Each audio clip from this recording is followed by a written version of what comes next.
Our brothers in Nigeria, in Zambia, in Namibia, everywhere else, they've got a right to work here in South Africa in the same way they've got a right to work in their own countries, but preference will always be given to locals, including with South Africans themselves, among South Africans themselves. I'm not going to be part of stoning my brother, stone an own brother, and then going from the car and say these people are selling drugs, and then you steal things from them, and then I must come and join that. I'm not going to do that. Someone says on Twitter, no, leave this thing, we want you to be president, this thing is going to cause votes. I'm like, you can go with those things for president. I must be a president of thugs, of criminals who beat up people. When you are done with Nigerians, when you are done with Mozambicans and Zimbabweans and Zambians, you are going to go for Shangans from Guyana. I have to stop you now before you come to me. Now some of us can't even talk your language. They are going to ask us to make certain pronouncements in their language, and we can't pronounce Wow. Back to Limpopo. We are going to be victims. Celebrate and be happy, and say the nonsense you are saying about foreigners and Nigerians. Go on. When they are done, they are coming for you. They are going to say, no, the reason we don't have jobs here is because of these Zulus. They must go back to Natal. We don't have jobs here is this Xhosas. They must go back to Eastern Cape. We don't have jobs here. It is this Pedis here. It is these vendors. Back. Because there will be no foreigner to fight. But poverty will remain. Hunger will remain. The inequality will remain. I said the other time, bring all the buses. Let's put all these Nigerians and Zimbabweans in buses. Let's take them back. And let's see if you'll get an employment tomorrow. It is not a Nigerian, it is not a Zimbabwean that killed Uyinene. It is us, South African men. It is us who are committing violent crimes against our women. The problem is with us. Let's solve it. Where there is crime, crime has got no nationality. Crime has got no color. Crime is crime.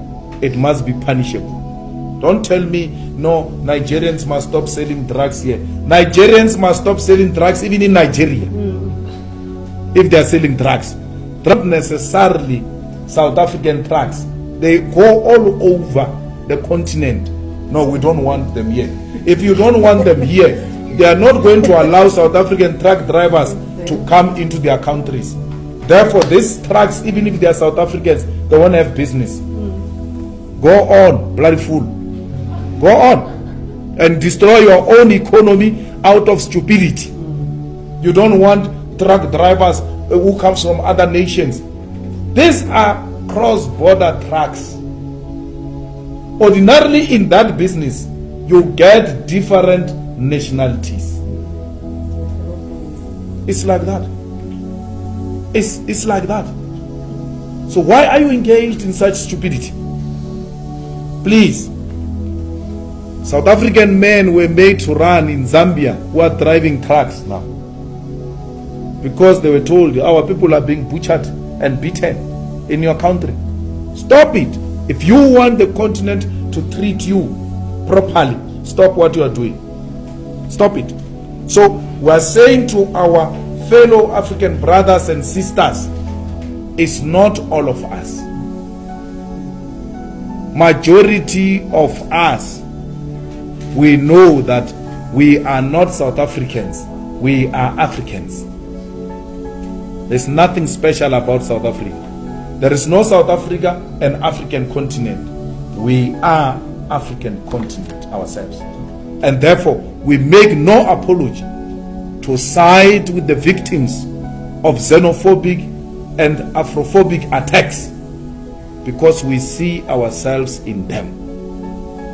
And therefore, you should please, we know that you're feeling pain. We know that you are angry. But it is not all of us.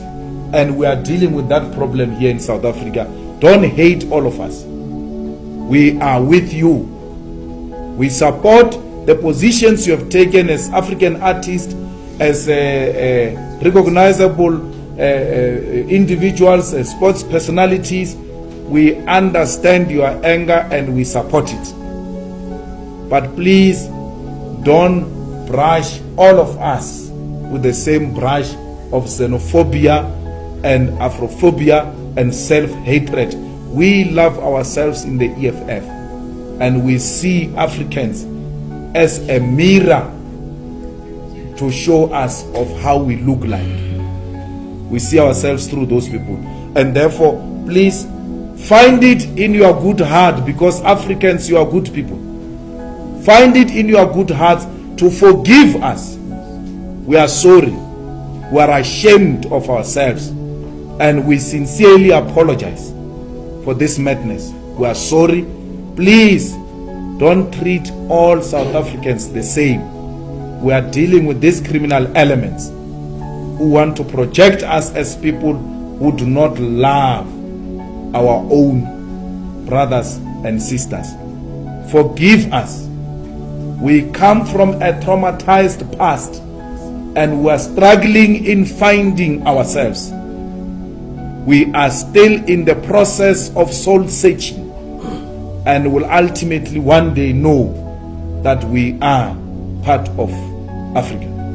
Our oppressors, those who have taken away our brains and mind, are the ones who have instilled in us the hatred of our fellow African brothers and sisters. It is not of our own making. We are still working on ourselves, because they've said to us, we are better than Africa, and some amongst us still think exactly like that. We'll soon realize that we are nothing without our continent. We have no any other home except this continent. If things go bad here in South Africa, we will only be received well and properly in other parts of African continent like they did before. It will not be for the first time. The Nigerians opened their gates, Zimbabweans, Mozambicans, Swaziland, Botswana, the Lesotho people, Zambian people, Tanzanian people, Angola, they opened their gates and welcomed us. The people of Lesotho were bombed and killed by apartheid government looking for us. And after those bombing, they never said, we're no longer part of this nonsense. They continued to provide entrance as a frontline states for our guerrillas to come and wage a war against the murderous regime of apartheid. It is our turn now to say thank you to the continent. Instead, we are eating now, and we have forgotten where we come from. You must do a thorough soul searching, South Africans. You will realize that your acts are unacceptable.